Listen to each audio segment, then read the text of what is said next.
to Rome and the Vatican, where we've just seen the first glimpse of Pope Francis, who is now on the balcony there attending the Mass. Let's just listen in.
Well, thousands are there in St. Peter's Square, and there is Pope Francis there. Cheers from the crowds and a wave from the 88-year-old pontiff.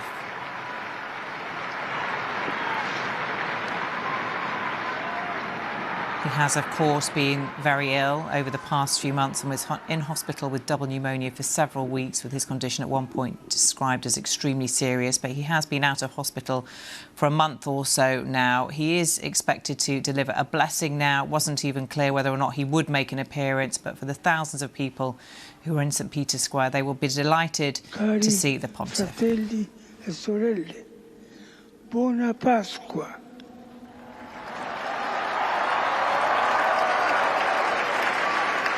Il maestro delle cerimonie di leggere il messaggio.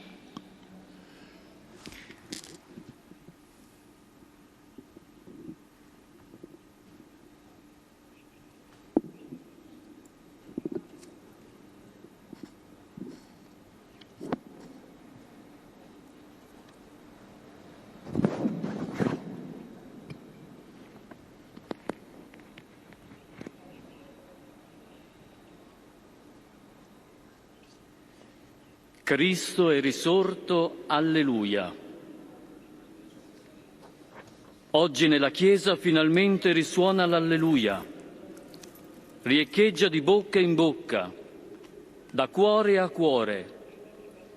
Well,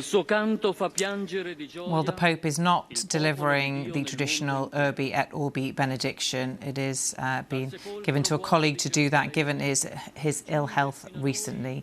But we did just hear him deliver a blessing. Let's talk to our correspondent, who is live in St. Peter's Square for us, Rupert Wingfield-Hayes. Rupert, a moment that will be to the delight of thousands of people who are there to see the Pope in person. Yeah, absolutely, Samantha. You could feel the atmosphere here in St. Peter's Square change dramatically as the windows opened and as Pope Francis was rolled forward. He looks like he's still in his wheelchair, but he was rolled forward to the balcony, clapping, cheering, great anticipation. Obviously, everybody got their phones out and is filming it, but there's real excitement to see Pope Francis here today. That's what the faithful who've come here today for the Easter ceremony, for the Easter Mass, had wanted to see, and he has indeed come to see them and also to give a very, very short message. He just said, "Dear brothers and sisters, happy Easter." You could hear that his voice was very thin, very weak. It's very clear Pope Francis is still extremely weak after this very, very serious illness, but he clearly wanted to make his presence felt here today so that the tens of thousands, if not hundreds of thousands of people who've gathered here will get to see him. And just remind us, Rupert, of the illness that the Pope has been suffering with for the past few months.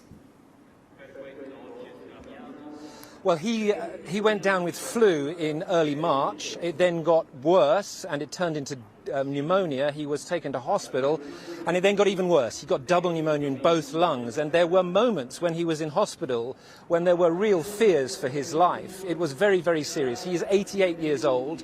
He already has, one of his lungs was damaged in early life, and so he doesn't have the strongest lungs. But he did pull through. He came out of hospital about a month ago, and he has been recuperating in the Vatican behind me here.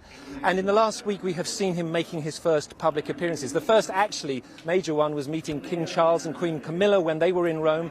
And then he's been doing some other visits in the last week in a wheelchair, clearly still very weak, clearly really struggling to be able to speak. Clearly, his lungs are clearly still not in a great condition. But it's also very clear that Pope Francis wants to be back in public. He wants to be seeing people. He appeared inside St. Peter's Basilica last night to meet people praying on Easter Eve. And then here we have seen him on the balcony this morning.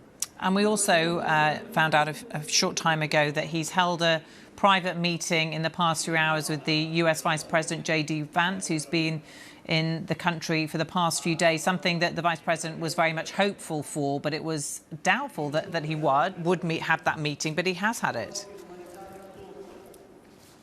He has indeed, yes. We heard just about half an hour ago that the US Vice President had what they call a brief meeting of a few minutes with Pope Francis this morning. Actually, while the Mass was going on behind me here, there was a lot of speculation in the media here as to whether this meeting would or would not take place, because we know that Pope Francis has been quite outspoken in his criticism of the Trump administration.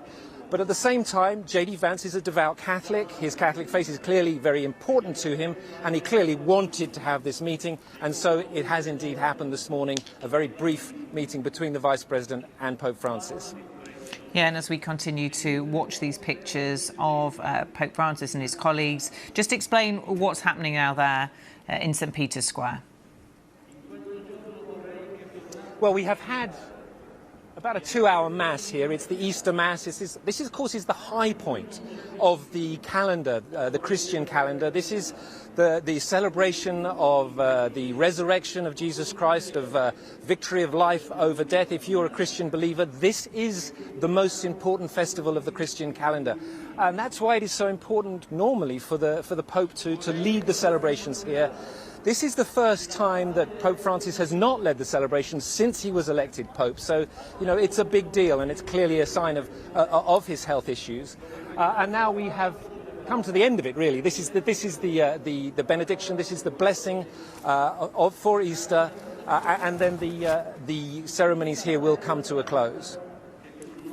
OK, Rupert Wingfield-Hayes, thank you very much for being with us there live in St. Peter's Square.